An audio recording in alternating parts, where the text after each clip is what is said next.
ఒకటే చెప్తా ఉన్నా, నాకంటూ పాపం కొంతమంది మీడియా మిత్రులకు కూడా తెలియదు. మీరు కొండలరెడ్డి మాయలో, రేవంత్ రెడ్డి మాయలో ఉన్నారు కొంతమంది. మీకు నేను చెప్తా ఉన్నా, వాళ్ళు ఎవరో మీరే అనుకోండి, నేను చెప్పాల్సిన అవసరం లేదు.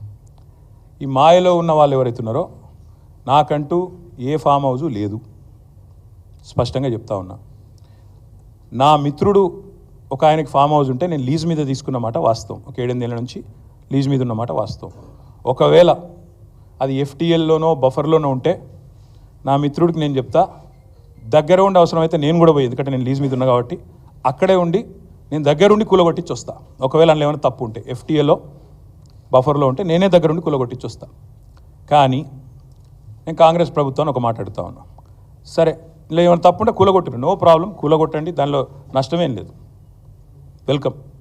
మంచి జరుగుతున్నప్పుడు అందరం ఆహ్వానించాల్సింది. కానీ నేరుగా అక్కడి నుంచి బయలుదేరి నాతో పాటు రండి మంత్రులు, పెద్ద పెద్ద కాంగ్రెస్ లీడర్లు, ఎఫ్టీఎల్లలో బఫర్లలో కట్టిన రాజభవనాలు నేను కూడా తీసుకొని మీ అందరం కలిసిపోదాం. నాతో పాటు మీరు కూడా రండి మీడియా, నేను దగ్గరుండి తీసుకొని పోతా. నిన్న మొన్నటి నుంచి నేను కూడా చూస్తూ ఉన్నా సోషల్ మీడియాలో ఎట్లా బ్రహ్మాండంగా జూములు పెట్టి మరీ తీసినారు. గూగుల్ ఎర్త్తో అది గూగుల్ మ్యాప్స్ ఏందో కానీ చాలా చక్కగా పెద్ద పెద్ద కాంగ్రెస్ నాయకులు పేర్లు చెప్పమంటారా? రెవెన్యూ మంత్రి గారు పొంగులేటి శ్రీనివాసరెడ్డి గారు, తర్వాత కేవీపీ రామచంద్రరావు గారు, ఆ తర్వాత పట్నం మహేందర్ రెడ్డి గారు ఎఫ్టీఎల్లో, తర్వాత ఇంకెవరున్నారబ్బా, సుఖేందర్ రెడ్డి గారు కౌన్సిల్ చైర్మన్ గారు, తర్వాత మన ఉన్నారు మధు యాష్కి గారు, ఇంకా చాలామంది ఉన్నారు. ఇంకొకటి కూడా ఉంది, రేవంత్ రెడ్డి గారిది కూడా ఏడుందో నేను చూపెడతాను మీకు. మీరు వస్తా అంటే రేవంత్ రెడ్డి వ్యవహారం కూడా చూపెడతా. ఎక్కడుందో మీకు శాటిలైట్ మ్యాప్లు పంపుతా, చూసుకోండి. నేనేమంటున్నా అంటే ఐ వెల్కమ్. ఎక్కడ నా పేరు మీద ఏదో మీడియాలో ఏదో వేసేసి ఏదో జరిగిపోయింది, ఏమో అయిపోతుంది, ఆడేమైనా తప్పు ఉంటే కొట్టండి, నేను ఎందుకు వద్దంట.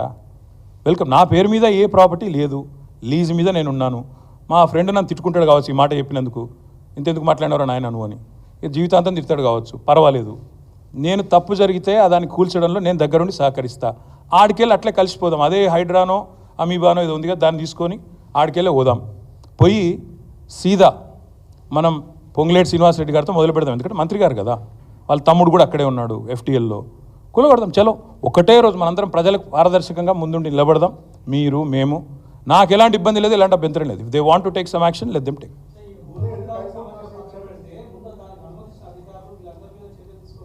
ప్రభుత్వంలో నేను లేను రాజు. సో మీరు పని చేయండి, అడగాల్సిన ప్రశ్న మీరు వేరే దిక్కు పెట్టాల్సింది నా మీద పెడుతున్నారు, మీరు అటు పెట్టండి. వాళ్ళు ఎవరి మీద యాక్షన్ తీసుకుంటారంటే నాకు అభ్యంతరం లేదు బ్రదర్. అధికారుల మీద తీసుకోమను, ఎవరెవరి మీద తీసుకోమను, నాకేం అభ్యంతరం లేదు. నేను అనేదల్లా ఒకటే, తప్పు నేను చేస్తే కూడా చర్య తీసుకోండి, తప్పు కాంగ్రెస్ వాళ్ళు చేస్తే కూడా అక్కడికి వెళ్ళి సీదా కాంగ్రెస్ వాళ్ళ కాడికి పోదాం. ఆడ మొత్తం ఆ చెరువు చుట్టూ ఎఫ్టీఎల్ బఫర్లు ఏమేమవుతున్నాయో మొత్తం కూడా కొడదాం. వెల్కమ్. ఓకే.